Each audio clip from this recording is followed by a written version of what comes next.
be no believers in Judea or the Galilee.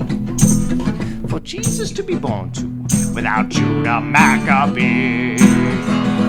So tell your friend Veronica you can celebrate Christ in Hanukkah. And Woody Guthrie played harmonica and sang songs for Hanukkah. So honor those 5 Maccabean guys and fry up some tasty latkes. And I hope you get a sufganaya. It's like a Jewish donut. Have a happy, happy, happy, happy Hanukkah. All right, folks, we're live with the Pharisee Heresy Hot podcast featuring Dr. Nathaniel Klein. I feel so awkward holding the mic, like I'm doing stand-up or something. I love the hat. But my mic is terrible, so I have to eat it. There you go. Is that for like Taylor reflexes, or no, is that a legit Warhammer? No, it could be a Warhammer. I think this is for meat tenderizing. Meat tenderizer. But it's a cool little hammer. I like it. So we're going to talk about hammers tonight, right? That's right. Maccabee means hammer. About the intertestamental period wherein amazing feats and miracles of Hanukkah occurred. So take it away, Dr. Klein. We're going to quiz all about it. Quiz you too as well, but we'll quiz Daniel here with some questions. I'm scared. I haven't brushed up on my history. So some of these questions right here, this first one actually takes place in Maccabees 3, which happens before the story of Hanukkah. So it's the prequels. If we're thinking Star Wars, it's the prequels. So what did Ptolemy IV plan to kill the Jews of Alexandria with? He put them in a hippodrome. He was going to kill them with what? Was it Godzilla? Let's see. Some lions, the holy hand grenade, or some elephants? Let's see, in the hippodrome, it must be hippopotamuses, but I'm going to change this a little bit. I'm going to change it to drunken elephants, too, just to add some spice there. Oh, I like that. The closest thing I can get to hippopotamuses would have to be elephants. Final answer. Elephants is correct. Drunken elephants. Drunken. Exactly. We'll get to that story a little bit. Yes, let's hear the story of the elephants. We'll get there. Let's skip some of this. Let's look for another good question here. This is a less silly one. Who is the last, and this is arguable, but like most people agree on, this is the last true Levitical high priest. And we got Ezra and Nehemiah on the scene, and before the whole story of Hanukkah happens, this was the last high priest. So was it Menelaus, Jason, Onias III, or Simon II? I'm going to go with Onias III. Final answer. I knew you would know that one. I knew you knew. I knew you knew that I knew that. Only because I recently brushed up on my history on that one. When did Judah rededicate the temple? 172 BC? 2023 AD? I wrote this last year, so should be 2024. 167 BC or 164 BC? I think it was 164 BC. Am I right? I think it is 167, but we'll have to check. We'll have to look at the presentation suspension. Yeah. I think he dies in 164. Okay. Yeah. All right. Oh, this is a good one. Who was the last? So this is the sequels in Star Wars. Who is the last of Mattathias' sons? Ooh, now this one I'm not gonna know. We know Judah. He's the first one to go down. Spoiler. Sorry. I don't know who John Gotti is. He is one of the sons. These are all the sons. Okay. There you go. Actually, no, they're not. I know Jonathan. John Hyrcanus is not one of. So that's not the answer then? That's not the answer. Get that one away. I was going to go with John Hyrcanus. In that case, I'm going to guess Jonathan. But I have no clue on this one. It is not. Jonathan is close, though. Jonathan, and then it was Simon Thassi. Okay. And his son was John Hyrcanus, which technically you could say is the last of the Maccabees, and that's probably my favorite story. That's definitely a sequels. I'm excited. That's like the sequels after the sequels that they're gonna make. John Hyrcanus was a fierce warrior, wasn't he? Yes, he was the coolest of the cool. Made some mistakes, but Okay. I guess that's what we're going to talk about tonight is, it's not all, bunnies and rainbows when we get to this story like it's usually portrayed with Hanukkah. So we'll talk about some of the dirty secrets that we brush under the carpet. Okay. Sounds exciting. All right, that's the last one. So how all the Maccabees died, spoiler alert, in the following ways except what? Poison, murder, crushed by an elephant, combat, ambush.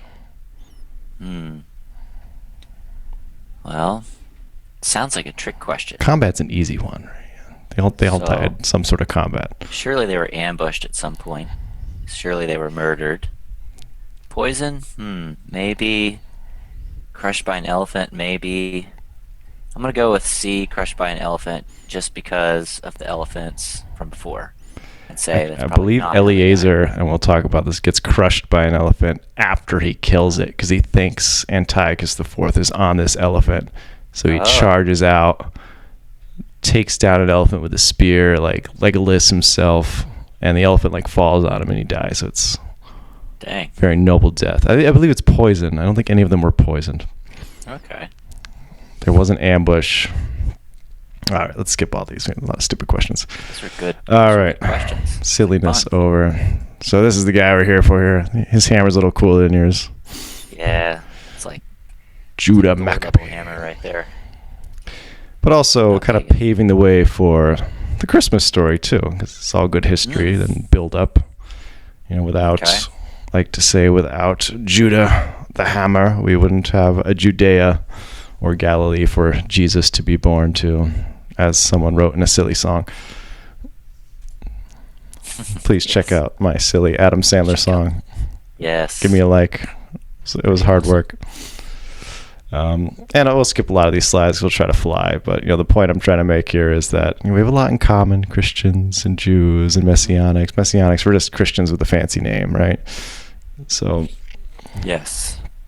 it's okay to celebrate Christ's birth, but at the same time, I'm not putting a Christmas tree in my house. There's some things I won't go for, but we love the menorah. We love the rededication of the temple. We'll talk about all this and the history and what it really means. And it's not all about just candles and oil lasting longer.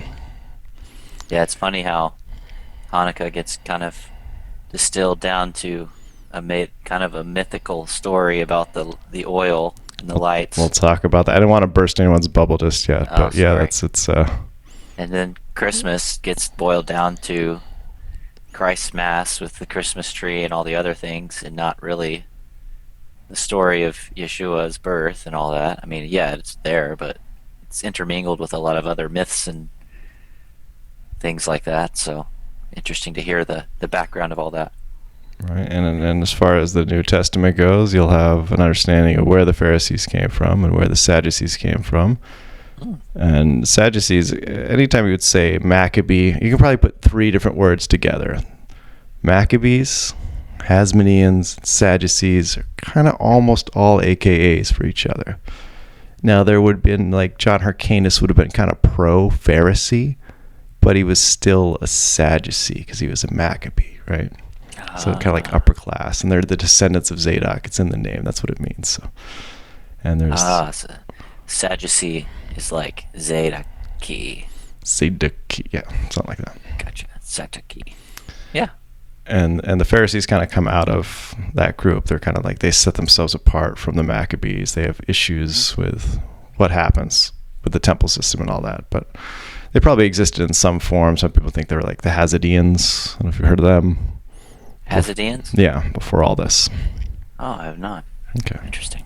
I was going to skip those slides. They're kind of mentioned here. See, in the book of Maccabees, they'll show up a few times. All right. And Daniel has been doing a good job going through all this history, but, it's a quick little rundown. We have the Persians, and then, we have Ezra and Nehemiah. They're coming back to the land, or Zechariah, they're rebuilding the temple. That's the second temple, essentially. Sometimes we think Herod's is the second temple, but it was kind of remodeled for years and years and years. And then eventually the Greeks came in. We mentioned Ptolemy. There we have the Ptolemy question. So the Ptolemy, and I think we get into all that now, so here's, what do we got? Babylonian Empire, and then What happened there? All right, anyways, statue. We're going through the statue. Here's Daniel's statue. Let me move Daniel's head. Babylon, right? Then we had Persia's, the arms, and then we got the Greeks, right? So when we're talking about Ptolemy and the Seleucids, we're still in the Greek, skirt there. Okay, so the time of the Maccabees was the Greeks, which is the thighs. Yeah, Rome was a thing, but it hadn't conquered everyone. They're busy fighting these other two. We call them the Diadochi. They're the successors of Alexander the Great. So we're mainly going to be talking about, and you can imagine where Israel is. So of course it's going to be fought over by the Seleucids and the Ptolemies, just constantly back and forth, because they're just right on that trade route. Anytime an army goes, unless they're going by sea, they march through Jerusalem. We'll talk about all these fun characters and how Judea went from kind of like a tiny little dot and kind of rebuilt. Here's Herod. It became the largest it had been since the Davidic kingdom. So that's everything that Herod the Great carved out. From like a tiny little spot where Jerusalem is, and really expanded to the land that we see when Jesus is born, thanks to people like the Maccabees and Hyrcanus. So what you're showing there is Herod expanding like the Judean. He did a lot of expansion, yeah, and we'll show some other maps of that, showing who expanded what and where and why and all that. But here's the old Davidic kingdom. Okay. And Solomon, I think, is under Solomon, so you can see how they were kind of similar. Can I go back? It's not letting me go back. There's no reverse. Only forward, Daniel, for the sake of time. All right. So apparently that was part one. We're moving fast. It's good. Wow. Yeah. Flying. So again, there's just a picture. There's poor little Judea. And we have Ptolemy's Egypt, right? Just so you understand. It's like the Greeks. And they mainly lived in Alexandria. But the Greeks had control of Egypt for a good 200, 300 years almost. And you get stories like Cleopatra. She would have been Greek Macedonian. She was actually the seventh Cleopatra. Lots of Cleopatras. The one everyone talks about. Wow. Right. Lots of Ptolemies and Seleucids as well. I think there's 7, 8, or 9 Antiochuses. Right? What was that? In Alexandria, in Egypt. After Babylon, they kind of moved over to Egypt, and then eventually, I guess, they settled in Judea after they made friends with the Romans. Is that right? Who was that? I was saying, didn't the Jews kind of migrate to Egypt for a little while? So you had a big Jewish population like in Alexandria. Yeah, and I thought that would be here in part one a little bit, where we talked about how there's a huge presence of Jews. Even from the time of Babylon, a lot of them fled.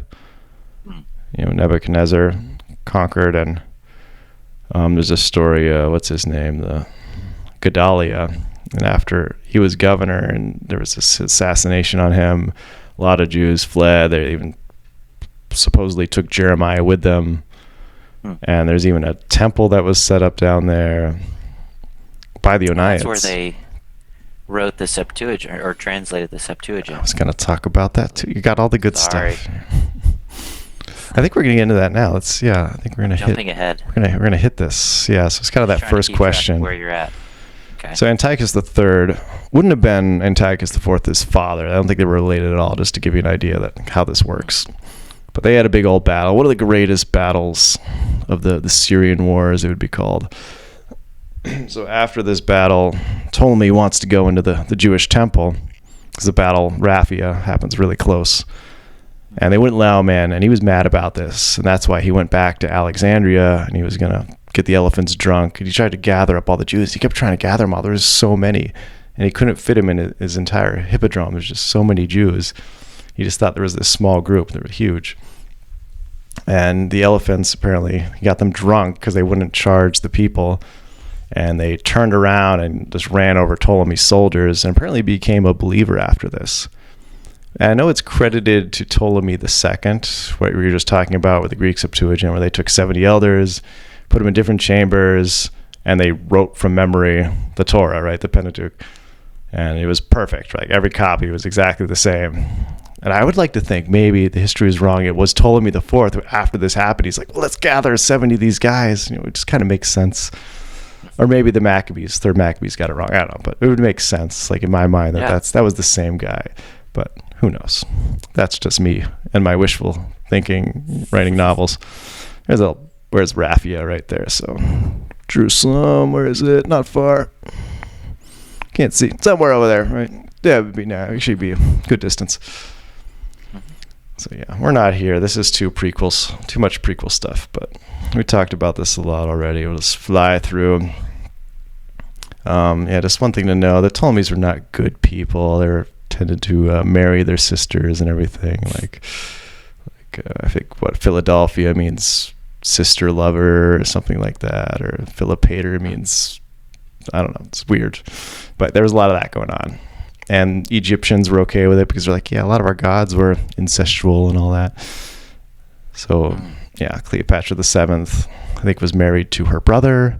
And, she had a kid with Mark Antony and Julius Caesar.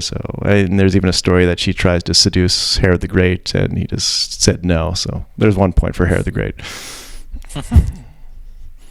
So the Ptolemies had control of Jerusalem at this point. Is that what you're saying? Yeah, after that Battle of Raphia, they would have had control, and then that's going to change with Antiochus IV. Okay. That's my little Ptolemaic dynasty joke there. Yes. Yeah, okay. Nasty. I like it. Skip. There's your elephants, hippodrome, blah, blah, blah. We've been there. Moving on. There's your little hammer. All right, so the revolt started in 167. So it might have been 164. You might have been correct. The revolt starts. I think we'll get to that, though. Oh, okay. And what does Epiphanies mean? Daniel? It means... Well, I take a drink. It means Antiochus Epiphanes. Isn't that where he says he's God? Yep. God manifest. Yeah. God manifest. There we go. Thank you. Because there was 72 elders there. See, I'm getting everything wrong.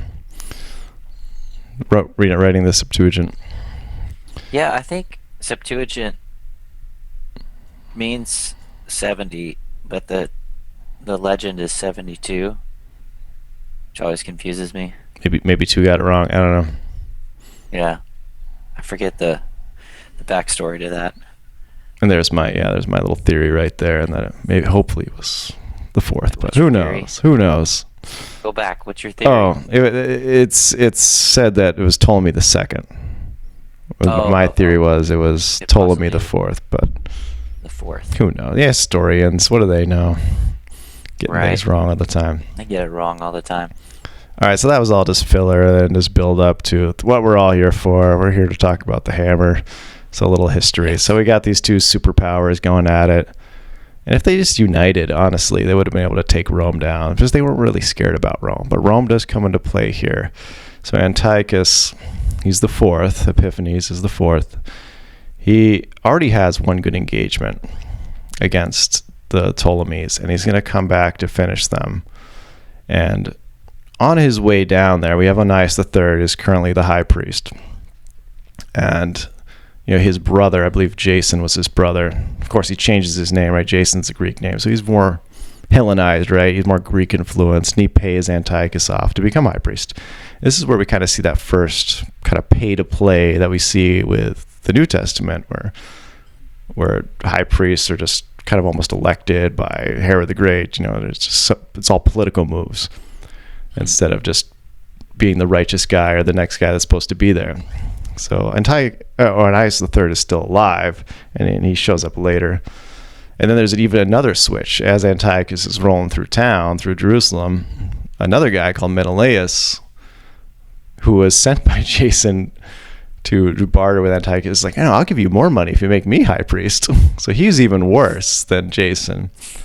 So there's a lot of bad rumors that happen here. So Antiochus IV goes down, and on his way, he's met on the beach by this emissary of Rome, and I got some slides here. So there's Alexandria. I don't want to get too ahead. So here's the line in the sand, right? So I keep having to move your head. Your head's too big, Daniel. So the emissary of Rome draws a line around Antiochus. He's like, if you give me an answer before you step outside this circle, he's like, if you move on Egypt, then you're going to move against Rome. Rome's going to be against you. So he tucks his tail and he runs back, but he's mad. He's angry, right? Because he just paid for all these soldiers to come and take Egypt. So he's expecting a lot of loot. And Rome probably got involved because they knew if Antiochus conquered the Ptolemies, then they'd be united and Rome would have two empires to fight, essentially. So I think that's why they got involved. That's my guess. Why they decided to step in here. Because then Antiochus would have had more resources. Had relationships, I guess, with both of them to some degree. Yeah. The Ptolemies and the Seleucids. And Rome was busy. He was busy fighting the other two Greek states, so they didn't want to fight all four, essentially. Right. So he's like, it's good that you guys just keep the peace here, guys. So the first bad news is, as far as like misinformation, somebody tells Jason that Antiochus IV died. He died in battle, but there was no battle. So he's like, I'm going to retake Jerusalem because Antiochus is dead. So he just 1,000 guys, and he doesn't even really take it. He just kind of gets over the walls a little bit, but he's not able to take the government back or anything like that. And then Antiochus also gets some bad news, and he hears that Jerusalem's just completely in revolt, and he just comes back. He's already to come back and plunder because it was the Shemitah year, so they're running a surplus of stuff because they're preparing for that in the seventh year of land rest. So he comes in to plunder the temple, but he does more than that because he believes Judea is in revolt. Bruh, go home or fight Rome. And these are the priests we talked about here. So Onias III was the good guy, the good, the bad, the ugly. Jason was the guy who tried to take Jerusalem back when Menelaus was in control. So they essentially they took the highest bid for the high priesthood, and when Jason took it, and then especially when Menelaus took it, they basically started Hellenizing everyone, right? They started trying to make everything more Greek and less Hebraic. That's right, and there's even a story I think we'll get to here where Onias III was, still high priest. I think it was a guy called Heliodorus, who was a Greek, one of Antiochus' agents. So this is before all this went down. And he tried to, do what Ptolemy did, or enter the temple. And then apparently the story goes that there's even like a painting I'll show you of these two angels and like one guy riding on a horse, just like angelic figures came and like literally beat him nearly to death. And Onias III actually like prays over this guy, this Greek guy, has pity on him, prays over him, and asks for his life, and he's spared. And he like becomes like a believer after this. So the question is, like, because Antiochus IV and everyone, they go into the temple and they do all this terrible, terrible stuff we won't get into. It's like, it reminds me when you were talking about the Waldensians. It was just like shockingly horrible, and I don't want to ruin anyone's night, but it's bad, okay? Things get bad. You want to read how bad it is, go read Maccabees, all right? It's bad stuff. Yes. So like he, because of the corruption, the Hellenization that was happening, I believe that's why Antiochus was allowed to go into the temple. Because kings love to do that. Like Ptolemy, he wanted to go into the temple. It was the thing they'd like to do because they consider themselves gods in a lot of ways. So they want to go into the temple of another god. All right. So as we said, the rumor, everything that happens, and Jerusalem not just plundered, but it's a slaughter that happens. There's that story of Heliodorus. So there's a picture of the two angels and the guy on the horse, and there's Heliodorus just getting chased out. That would be Onias III there, praying for him, praying for his life there. Never heard that story, I bet. There you go. There's a miracle for you. I never heard that one. Trying to some new stuff for you. That. Yeah. That's cool. So, and the Acra is going to come into play later. Into the Acra, I think it's more the Roman version of it, but it would have been where the Greeks kind of held out. Because when Judah Maccabee comes and takes back the city and rededicates the temple, there's still Greeks in the Acra and a lot of the Jews too joined with them. So there wasn't just there were Greek influenced Jews at this point. Even like you said, there was a lot of Hellenization already taking place. So the Acre was just a fortress. Yeah. And you kind of get sad when you read Josephus. Like the Jews had to be getting good at building, because the walls of Jerusalem get ripped down and rebuilt. I don't know how many times. It's ridiculous. But the Acre tends to stay up. And it's kind of like the fortress within the fortress kind of thing. Mm-hmm. So it was very hard to take. And that would have been on the kind of I think Kidron Valley would be here, and then the Mount of Olives. And then the temple complex. Okay. Yes. So that'd be the east. Yeah, east. Yes, east. Yeah. Moving on. Apollonius, all I need to know, he was a jerk. He would trick the Jews, and then the whole thing, like they would pretend to be nice. And then when it'd be the Sabbath day, when he knows the Jews wouldn't fight back, he would just murder them. And he even like held a parade in Jerusalem for a few days, being buddy, and then like decided to murder everybody. It was just that stuff was going on, right? And it wasn't until the Maccabees, like Mattathias said, like, it's actually kind of like what Jesus said, loving is more important than the letter of the law. It's more important that we defend ourselves and our children, our families, and not to stand there and let them kill us, right? It's more in keeping of Torah to defend yourself, even if it's the Sabbath day. It's like, right. There was already like this weird legalism going on, like, oh, we can't even defend ourselves because it's the Sabbath. Right. Yeah, they took advantage of that. So yeah, Samaria does exist at this point, and Antiochus rolled through there as well. There's always the temple there, the Mount Gerizim, ever since like the days of like the Northern Kingdom. There was that temple there, but they decided, we're Greeks, and this is not a Hebraic temple. This is a temple to Jupiter. Leave us alone. And he did. So just showing you that if you just, all you had to do for a lot of people like, you just like, eat a piece of pork and I'll leave you alone. I'll make you wealthy. You just eat this piece of pork and stuff like that. And many just died in horrible, horrific ways. That watched all their children die because they wouldn't do that. They wouldn't break the law. So there was a zealous faith here for these people, a lot of these people. That's honorable. The Samaritans, you said not honorable. They renamed their temple to Jupiter. Jupiter Hellenus. Okay. And they're like, we're not Jews, we're Arabs. That would create even a bigger rift between the Samaritans and the Judeans. It's almost like he gives you some context for the New Testament, why they don't like each other, why Jews would bother walking all the way around Samaria. Jesus would roll through because it was obviously the faster route. Who wants to go through Arab-controlled Nabatea to get to Jerusalem from the Galilee? But that's what most would do. Like the Good Samaritan story makes a lot more sense. Yes, yeah, it does. And that's just one of the things. We'll talk more about what happened there. So here's the bro. Mattathias is the man. He's the father of those 5 guys we were talking about. So the story goes that this is outside Jerusalem, in a town called Modin. It's not far.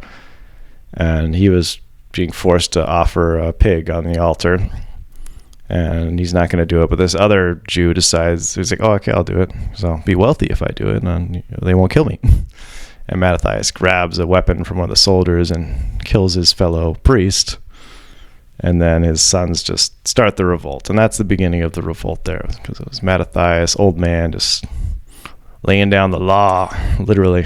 That was, you said, in Modin? Modin, something like that.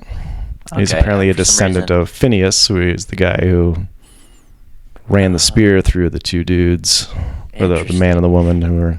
I'd never picked up that it wasn't in Jerusalem. I'd forgotten I often wondered that too, because what altar is it? Did they erect an altar right there? How did that work? Right. Would that have been because they didn't have the Jerusalem altar, or it was just something different? It might have been just the Greeks showing up and erecting an altar saying, hey, sacrifice this pig kind of thing. Oh, yeah. Okay.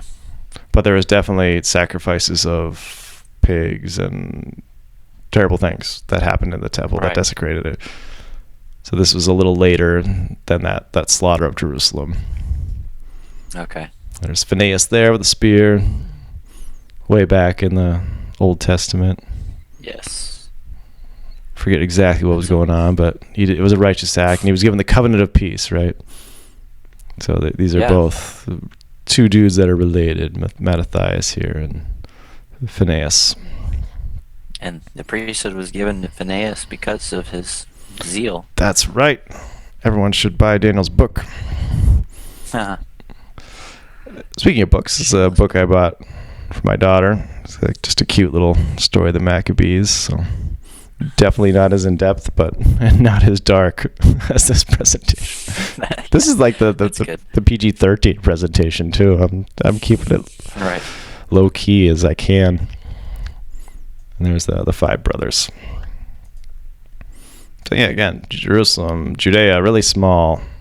So like you were saying before, a lot of Jews in Egypt, and they were started a guerrilla warfare. That's, it was like the Patriot, Mel Gibson run around.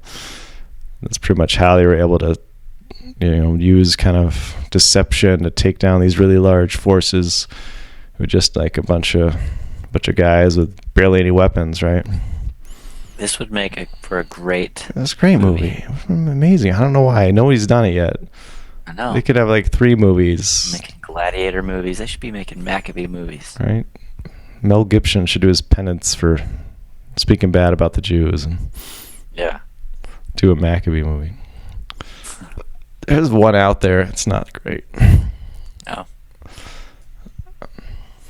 So here's what Daniel mentioned, the bursting of the bubble, that the whole miracle of the oil, it's not recorded anywhere. So it's believed to be a myth that was made up during the medieval period.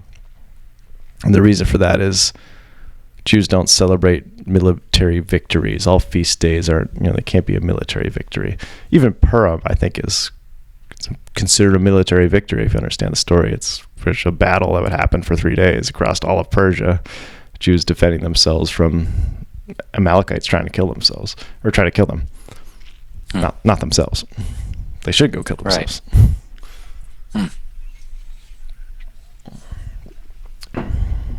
And like we said, most of Judaism is Pharisees, and Pharisees don't really like the Maccabees, so they themselves don't even look at this history favorably either.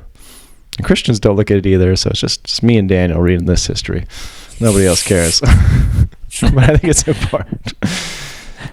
But there is a miracle. There is a miracle that happens. I'll give you a miracle that is recorded. So it goes back to when Judah rededicates the temple. Like he said, there are no walls, so he kind of just waltzes in. The only walls are the Acra, that fortress. So instead of taking the fortress, he stops everything, rededicates the temple for 7 days. On the 8th day, and during this time, Antiochus hears about the revolt, and he's up in the north fighting the Parthians or something. And so he gets on his chariot. He's going to ride to Antioch to gather a force to come take Judah down. And apparently he's tossed. He hits like a rock, and he's tossed from his chariot. He's just like mortally wounded, and apparently he lies there for all 8 days, and he's apparently the sickness falls on him. He smells terrible. They won't even come near him to help him. He's just lying there, just crippled and dying, and he's pleading with God, but not in a good way. If you read it, it's he's still trying to, he's not repentant, if you will. So God does not spare him. So there's a picture of Mr. God manifest not being so godly anymore, thrown from his chariot. Down. So there's one miracle. I mean, all the military battles are miraculous, and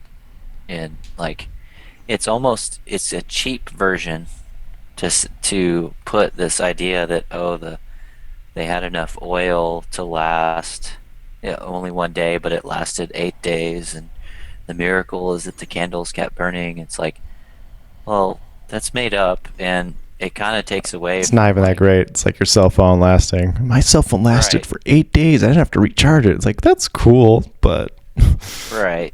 But so and so over here just slew 300 Greeks, with 10 of his men, and it's like that's pretty miraculous. So, I'm just trying to and the whole read. idea of rededicating the temple, I mean, it's pretty awesome. The zeal that they had for God's house. Yeah, so apparently he tried to make a deal with God, and God didn't take it. There's sometimes, God reserves his judgment till the latter days, but every once in a while, somebody just deserves it. There's been a few examples where you just got to take a guy out. Mm-hmm. I guess he was dragged by the chariot too for a while.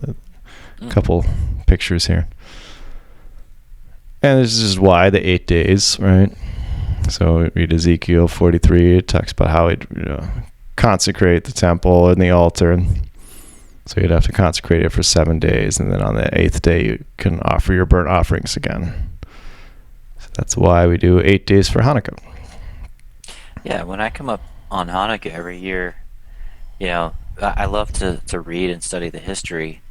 But to me, it's a reminder that the collective body of Christ, the believers, we are the temple, where the spiritual temple, these stones being put together to make a spiritual house for God.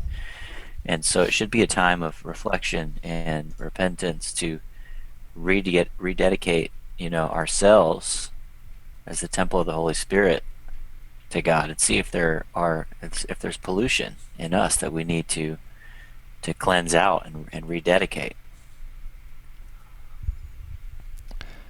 Yeah, it kind of changes the theme for being like this. And it is a happy time. I'm being silly here with my hat, but it is, when you think about it, all this history, it definitely puts it more in perspective, like you said. And this wasn't the first feast of dedication. That goes all the way back to Solomon when he first dedicated the temple. And the miracle that happened there was, God lit the sacrifice from heaven with fire. And that's a story too that's recorded in Maccabees, and apparently that happened again, I guess with Nehemiah, a similar, where fire fell from heaven. And you have that with Elijah, right? And his sacrifice was honored by God. So maybe something like that happened with the Maccabees. It's not recorded, we don't know. But he honored what they did. I would like to think he did with some sort of miracle, but we don't know. Right. But we see the thing with Antiochus. I think that's from Josephus, so that is one miracle we can look at. So the breakdown here, and this is good. They start out good because neither of them take on the title king. So Judah he's just prince, and Jonathan, his brother, becomes high priest because a lot of people are dead at this point, right? Who knows what is left of the priesthood here? These guys have to, and that, I do believe they're legitimate. A lot of people argue that they're not of Zadok. I think if they're line of Phinehas, then they're at least in the right lineage. I don't know if you have any thoughts on that. Yeah, I mean, Yahweh promises in Ezekiel that that the Zadoks will serve before him in the millennial temple, and it was promised to Zadok. It was promised to Aaron, and then to Eleazar, and then to Phinehas, the high priesthood, and then after Phinehas, it was designated to Zadok. Yeah, it's still delayed though. Maybe that's a sign that we're done for tonight. Check. It must be an internet Yeah, thing. because I can hear you. It's just delayed. I can just quickly wrap up, I guess. I don't even need the PowerPoint. I can just kind of wrap things, and we can maybe do another night of this. Talk about the sequels. Sound good? All right. Yeah. So I'll just kind of go off the top of my head, which might not be good. I need my slides. Excited. The hammer. Right, so I think I was trying to say, just forget the whole priest thing. We'll come up with a clear answer for you next time. But yeah, Jonathan and Judah brothers share this dual role, right? And I mean, you think about Melchizedek, that's an important, and we do see this, and that's one thing, reason to study this period is we do see, just like Hebrews talks about, a king priest. Jesus is supposed to be this king priest, but there's a few of these Maccabees or Hasmoneans, not the Maccabees themselves, not the 5 brothers, but their descendants, that there's one or two of them, naughty boys, and with terrible reigns, and it shows because they take on the dual role of high priest and king. So Maccabees are smart right now. They split it up. One is the prince. He's not even king, because they realize, I think they realize at this point the mistake they made back with Saul. Like, we're not supposed to have a king, right? We're waiting for Jesus. Jesus is going to be the king. So I think Judah is smart enough to recognize that. I'll talk about where I think Judah made a mistake here, and Jonathan is high priest. So they, there's a couple years of battle, several armies after, because like we said, they still, like as I mentioned before with early in the questions, that Eleazar, the brother, takes down the elephant because he thought Antiochus IV was on it. Well, again, it's the bad messages. They get messages. They didn't really know that he was dead yet. So he thought this really nice armored elephant, so he would take it out. So it was that battle where he dies. I believe he's the first one to go. I'm actually not sure how John Gaddy goes, to be honest with you. I'll look that one up for next time. But that's how Eleazar goes down. That's probably the most badass one, to be honest with you. He rushes in. The battle's not going well for them, and I know he charges through the lines and just takes an elephant out with his spear, like runs underneath it, and just like... That's pretty awesome. Yeah, and it collapses on him. Unfortunately, it wasn't Antiochus IV, because he's already dead. I believe it was his son and a general that continued to fight them, and they even are about to take... There's another miracle. Here's another miracle. I got one more miracle for you. They're about to take Jerusalem. Remember, they don't even have walls. They've like poorly rebuilt them at this point, and they're like holding out in the city. It's about to fall. They're about to surrender, and there's another revolt in Antioch. That's where you get the name Antiochus from. Antioch is the capital of the Seleucid Empire. So there's another guy who's fighting for control. So the son and the general just, you know what? Well, we'll be back. They just leave like right then as they were like about to enter Jerusalem. So that's another cool story. And they end up losing power. I think it's Demetrius the First who takes control at that point. And we'll remember more about him next time when I have my slides to remind myself. But I want to get to how Judah dies, and we'll end there. All right. So eventually, that Apollonius guy, he takes him down, and he uses his sword in battle. So yeah, he didn't really have a hammer. Hate to burst your bubble. He was just known as the hammer because he. I know I had to like AI generate that image of. That was hard work. People think it's like lazy. You know how many times I have to like put in requests and describe things to get like a decent image, and then you'll finally get a good one. He's got like 10 fingers. He's got 6 fingers, yeah. And you'll see that when I did this presentation last year, I actually drew a few. I drew Queen Salome. I drew pictures of Hyrcanus. So it was before all AI. So now I'm lazy. That's cool. Now I'm lazy. Yeah, right. So we'll get to those. Helps out. But he used Apollonius' sword in the rest of his battles. So that was a cool story. And so he decides, okay, we should make an alliance with Rome. So Rome is it's coming up. It's like I said, it's battling the other Greek states, and Carthage too is not under control yet. With Hannibal crossing the Alps, so they're busy, right? They got lots of things to deal with, and so he's like, well, let's make a treaty with them. And I think that's where it kind of faltered, because up until this point it's all about faith. He just finally got a little comfortable. He's like, okay, we got Jerusalem back. And that's when you make mistakes, when you get comfortable. He's like, well, let's make an alliance. And it's like, no, your alliance is with Yahweh. And I think that was his mistake. and he died shortly after that. But he also died like Eleazar, pretty badass, surrounded, didn't retreat and just like fought to the last man on a hill. So that's how he went down. That's how the hammer fell. And I say, let's just pick it up next time. How long did we go here? I don't even know. Did we get an hour? I don't know. It's like when I teach strength training class. Sometimes I feel like I can't tell if I went 48. Okay. 48 minutes in. Not bad. And I think we're more on pace now. Do you want to try and do maybe 10 more minutes and get my sharing going let's again? do it. All right. Yeah, give it another shot. And what I was thinking earlier, where I getting that up, is when you get to the New Testament, you have Zechariah as a priest who is operating in the temple and who's John the Baptist's father. And Zechariah is said to be a righteous man, blameless in all of the Torah.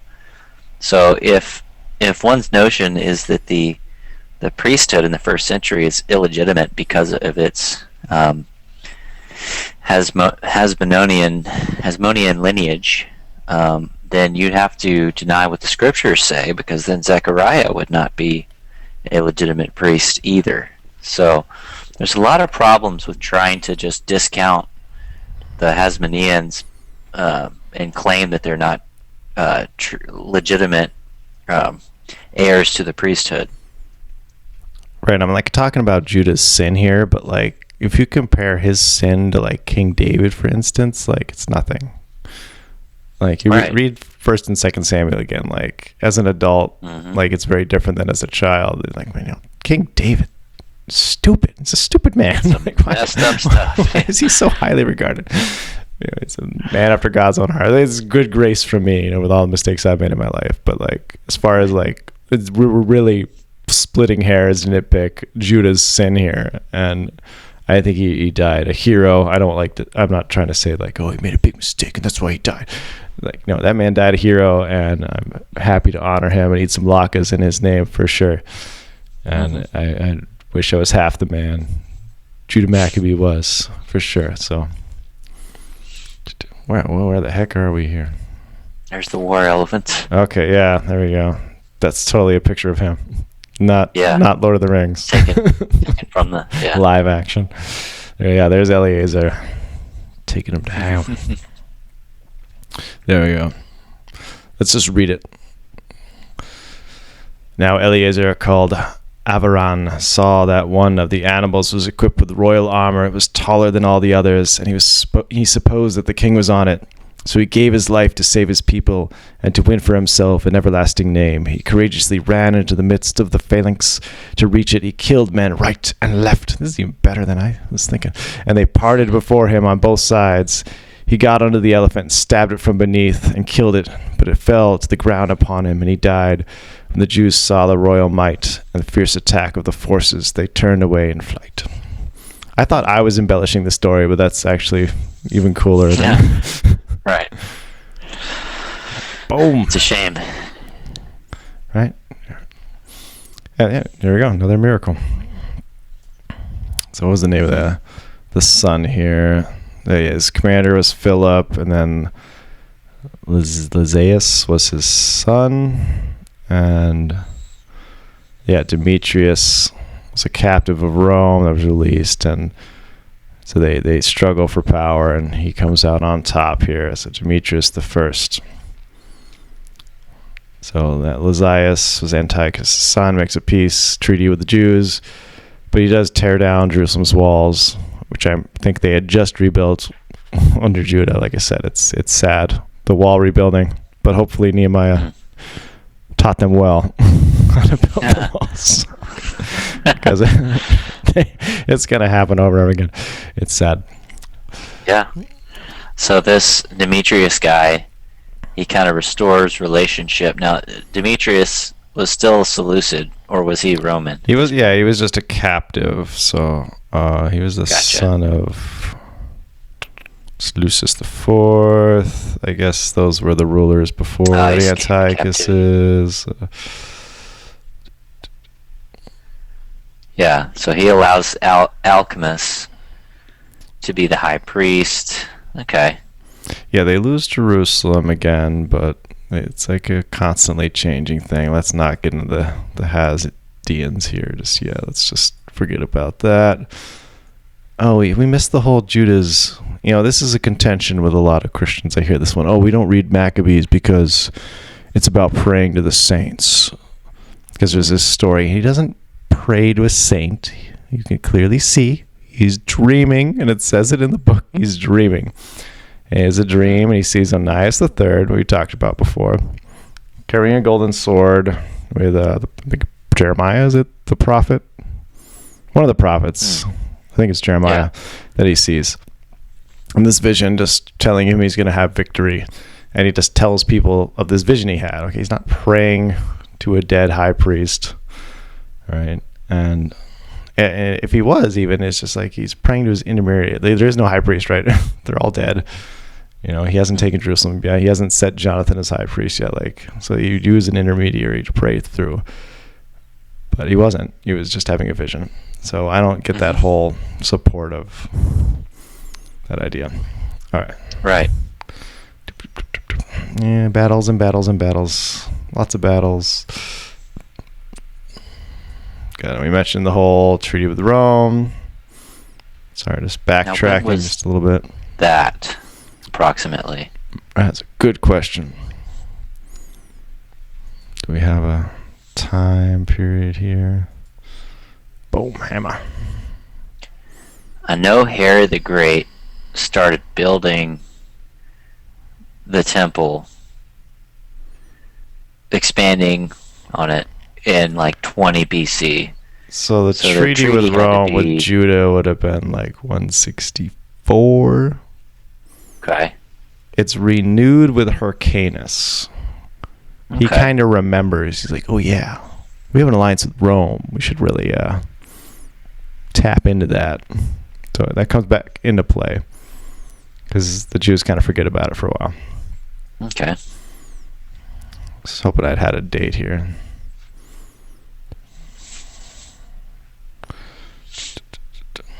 So this is jumping in time here. This is 153. So Alchemist, that naughty high priest, he's given orders to tear down the wall of the inner court, the sanctuary. And he had only begun to tear it down for the time Alchemist was stricken, and his work was hindered, and his mouth was stopped, he was paralyzed, so that he could no longer say a word or give commands concerning his house. And Alchemist died at that time in great agony. When Bacchides saw that Alchemist was dead, he returned to the king, and the land of Judah had rest for 2 years. So again, showing that when righteous people occupy the temple or in the land, and like Judah, fighting for righteousness and the law, that you can't mess with the temple, right? So Antiochus was because there was unrighteousness. And like we saw with Onias III and that Heliodorus guy, there was righteousness, and he wasn't allowed in. Right. Wasn't allowed to mess with the temple. Yeah, there we go. Got the note on Heliodorus there. Okay. That's my theory, anyways. Yeah, I agree. I'm going to do a little reading here just to catch my brain up. So Alexander Ballas was the son of Antiochus IV, or at least pretended to be, and he killed Demetrius I and took control. So it's got their own issues there. And Ptolemy IV took Antioch for a brief time, wearing 2 crowns before dying 3 days after Alexander. Demetrius II was able to take control in the wake of this struggle. So all these kings heard of the might of the Maccabees and desired to ally with them. Right? Even Rome knew, and that's why they like, oh yeah, we'll ally with Judah. We heard about you. When he's doing his guerrilla warfare stuff, they thought he was cool. The Romans ate that kind of stuff up. They would they even like you see in Gladiator. I'm always talking about movies. But in the first one, I haven't seen the second one yet. They replay a battle in the Colosseum, like it's supposed to be a battle that happened. They would love that kind of stuff. They would replay that kind of stuff. So they'd be like, oh, this is Antiochus versus the Jews. I'm sure that was the thing that happened at some point. They love doing their plays and all that stuff, enacting these things. I'm sure like the story of the 300 was a big thing as too. Yeah. Yeah, Gladiator 2 was pretty good. I'll have to check it out. I liked it. So eventually, Jonathan, still high priest, 143. So quite a long time has passed, and he's captured by this Tryphon guy, and he was tricked and captured, and then executed. And then Simon would have taken control after him, and I believe he is the last Maccabee alive. Simon. So, yeah, Simon's the first one listed here. So you can see he's got some expansion in brown. And then John Hyrcanus, lots of expansion. And Alexander Yanai, I think is how you say it. A lot of expansion, but he's a naughty boy. We'll talk about him. He's the king priest. Right, so. Okay. And Aristobulus, I don't even know why he's on here. He doesn't even reign for a year, but we'll talk about him. But I think we'll stop with Simon. We'll kill off all 5 Maccabee brothers here. I forget how John Gaddy died. I'll have to look that one up, because I didn't see it here in the PowerPoint. I probably skipped over it. Oh, here's the Hanukkah workout. I forgot about this. Nice. We need to do this. Oh yeah, sounds good. Of course, there's got to be hitting things with slant jabbers. Yes, that's all I remember. Okay. I'll have to do this again. All right. Moving on. All right, so leading up to John Hyrcanus, and I'll just take this from memory, is, it's, was it Simon Thassi. His daughter, he marries his daughter off to a Greek. The Greek, his name was Ptolemy, and I know that's confusing because most Ptolemies are, Egyptian at this point, but it's a Seleucid Ptolemy for some reason. Just to add confusion. He was a governor in Jericho. So they're trying to, it was a kind of a peaceable time. And it was, I believe it was Antiochus the 7th at this point. So we've moved on through a few different Antiochuses. And so all of them, Simon Thassi, his wife, I think two of his sons, which have been the older brothers of John Hyrcanus. John Hyrcanus, not supposed to be a leader, right? He's just the third kid. He's the third sibling like me. Nothing's expected of him. He's just a priest. He doesn't even go to this party. This is like a wedding party for Simon Thassi's daughter. And it's like the Red Wedding, if you ever watched Game of Thrones, which I don't recommend. I never finished it, but I did watch up to that point. It's a terrible time where just everyone gets murdered. Essentially, that's what happens. Is Ptolemy gets them all drunk, tricks them, and just murders Simon Thassi, murders his 2 sons. He doesn't kill the wife just yet, and we'll leave that story for next time. And he even realizes John isn't there. John Hyrcanus isn't at this party. He's still at the temple. He's sleeping. And he sends 2 assassins to sneak into the temple complex to take him out. And we'll talk about this next time. Ooh, cliffhanger. Yes. What does John Hyrcanus, the last of the Maccabees, do when the assassins are sent to take him out? Son to a murdered father, brother to murdered brothers, and he will have his vengeance in this life or the next. Next time on Pharisee Heresy. Love it. It's better than Gladiator. It would be. We're gonna start the next episode with that. Yes. Oh, that's awesome, man. There we go. There's a cool picture of. I've enjoyed it. And what would you recommend somebody read to catch them up That's a good on this history? Trying to stop my Book of Maccabees. Maccabees is gonna be a lot shorter than anything else. Yeah. We mentioned 3rd Maccabees, which would actually be the prequel stuff we went over. So that's kind of it seems backwards, but start with the 3rd one if you want to get some of that. It's a short book, and some of these are even on, you don't have time to read. You just go on YouTube and someone will read it for you in a sexy voice. Not me. How do I get back to my screen? View. There we go. I'm learning. There we go. Not that it matters. But yeah, Josephus, there's a lot of Josephus, of course. But yeah, there's so much. It's so much. And it's confusing, right? Hey, don't start with Josephus. Part of the reason why I made this PowerPoint, because we read Josephus, he doesn't tell you if it's the third or the fourth. He just says it's this guy. It's this guy. It's Antiochus. It's Antiochus. It's Ptolemy. It's Ptolemy. It's Ptolemy. It's like, wait a minute, which one? It's Seleucus. It's Seleucus. No, the other Seleucus. Yeah. And yeah, you kind of lose your mind a little bit. So it's good to kind of map it out like this. That part of the reason I did this just for my own sanity, just to have it kind of mapped out, so I can just kind of read through it again and have an idea.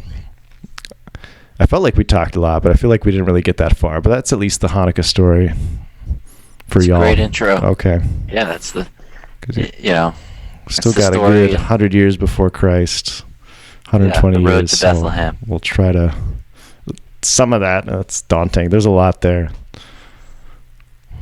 At least bring you to Herod. I'll at least try to get you to Herod next time. How about that? It's like this is what they call the intertestamental period between the Old and New Testament, where say God didn't do much or didn't speak much.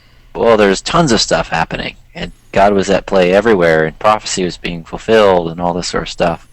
But we just don't really talk about it much in our pulpits. So we got to dig in and learn the history. I think it's vital. Like, people got to be getting tired of reading the Christmas story every year. Like, add some context to that. Right. That's why I started doing this. The Road to Bethlehem. That's why I called it the Road to Bethlehem. We were leading up to that story, so you'll have a lot more, get more out of reading the book of Matthew and stuff like that. And, and Jesus visits the Feast of Dedication. Cool stuff. Well, thank you, Dr. Klein. Thanks. I appreciate you. Thanks for having me. Sharing with us. Looking forward to the next episode. Yeah, I'll actually prep this time. That's awesome.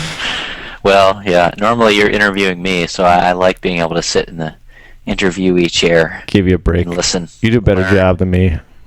I just sit there and go. I'm good at running my mouth, so. It's a gift. All